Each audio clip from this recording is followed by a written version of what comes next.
And so it happened when our daughter Alice was still too young to know what she wanted. She decided to marry a French duke. Aspasia, I know this marriage is wrong. Do you realize that Gus is settling $100,000 a year on a duke? I cannot sanction a marriage like that. Oh, you may be right, but it is too late for that. Oh, let her marry him, Susie. If she does not marry the duke, it will be another like him. She is doomed. Why do you say that? It is the same with her brothers. Their father has implanted in them a sense of being possessed of some special privilege, of being outside the rules which govern the conduct of ordinary people. So Alice will marry, not for love, but for a title. And there is nothing you can do about it. Aspasia. Oh, Aspasia. I'm so afraid you're right.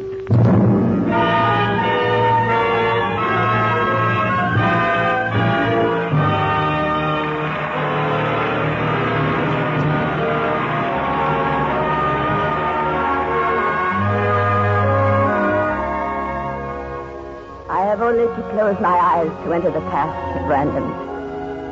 3 years after Alice's marriage was a summer I shall always look back on as the most terrible summer of my life. My son Herbert was killed in June in an automobile accident, leaving a widow and 2 small children. And in August came a letter from Alice saying her marriage was unbearable and impossible, that she wanted a divorce. Aspasia and I left for Paris immediately. And when we arrived there, we learned that the Duke was contesting the divorce. This was obviously a move to extract blackmail money. So I decided to match the Duke at his own game. I hired detectives, got a complete file on the Duke's past and present activities, and then arranged a meeting. He was as charming as ever. Mrs. Parkington, you're lovelier than even my memories of you. Thank you, Jacques. You needn't be flattering. This is hardly a friendly meeting. I understand that you have treated Alice abominably, and that you have absented yourself from home for weeks at a time. It is all quite true. But from the beginning, it was complete misery to live with her. Nothing is worth that. Jacques, understand this. There isn't going to be any more money. My husband was too generous to you in the first place. Last time you dealt with him. This time you deal with me. I have a dossier here on you that was compiled by 6 of the finest and possibly the most unscrupulous detectives in France. It is in complete order, ready to be released to the newspapers. You're very good at your game, Mrs. Parkington. For instance, do you know a Madame Lazare? It would be most foolish to say no.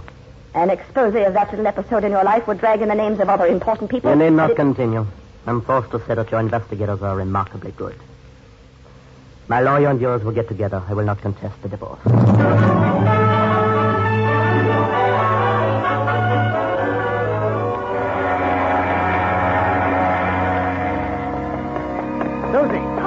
Oh, how I've missed you. Aspasia. Hey, Legrand.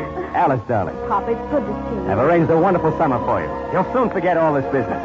Oh, it's so good to have my family home again. Gus, where's Eddie? Susie, let me tell you about that when we get home. Come on, the car's right over here.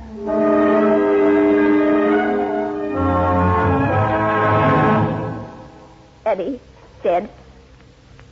My son dead. Don't, darling. There's nothing that can be done now. But to kill himself, why? Why? We don't know that he killed himself. It happened in Denver. The gun may have been discharged accidentally. Gus, I have to get out of this house. Susie.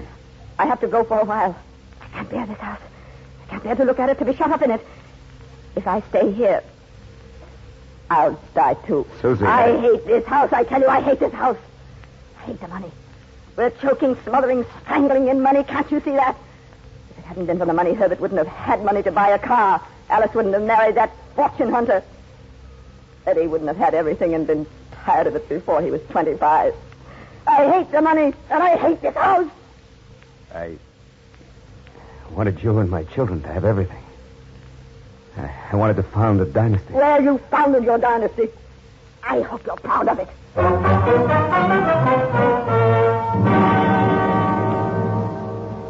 I remember thinking, I must surely die of grief and bitterness.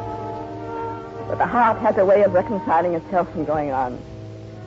Just as Gus had said New York was there to conquer or to be conquered, so it is with life.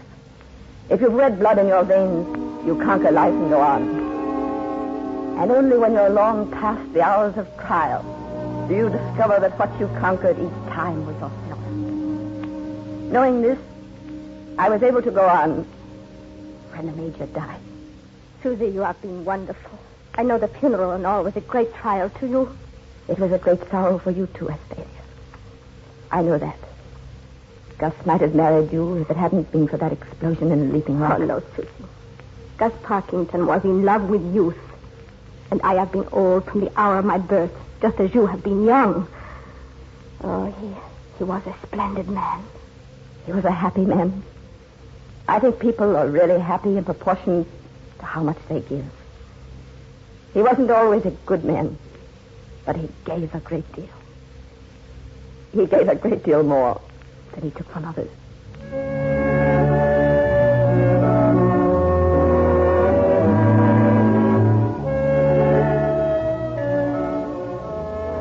Yes, Leaping Rock is 67 years back into time. 67 years from the moment when the Major first told me about New York to the moment when my granddaughter's husband, Amory, walked into my sitting room on Christmas Eve. The whole family was gathered downstairs for a Christmas dinner, and I was just about to go down when he came in. Hello there, Granny. Merry Christmas. Merry Christmas, Amory. I hate to bother you before the Christmas dinner, but it is rather important. How much do you need this time, Amory? $750,000. $750,000. Amory. That's the amount I've stolen. Stolen? I took funds I had access to that weren't mine to invest. I thought I had a sure thing and that I could put the money back. Why, Amory? Why, Amory? You had plenty of money. You knew there was more, much more in the background. You only had to wait until I died. I wanted to make more money. I wanted to be successful. If I give you this money, will that stop the whole thing? I hope so. It's just a matter of putting it back now. And if I don't give it to you? I shall have to stand trial. Cook says dinner's ready, Mrs. Parkington. She's getting cross about it. Come, Amory, let's go down. I'll think this over and let you know my decision before you leave tonight.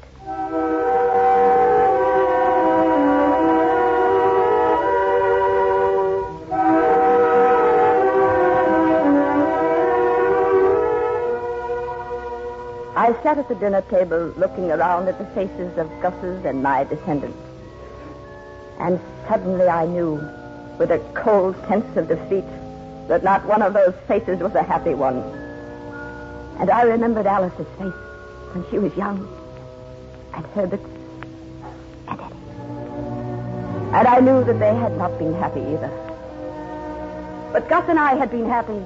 And suddenly realizing that, I knew what I had to do. I think Grandmother's been looking wonderful, hasn't she? Quiet, everybody. Quiet, please. Grandmother has the floor.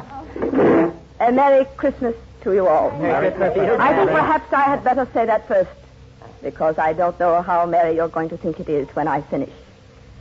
First of all, Amory is in trouble that calls for some financial assistance, which I am going to give him.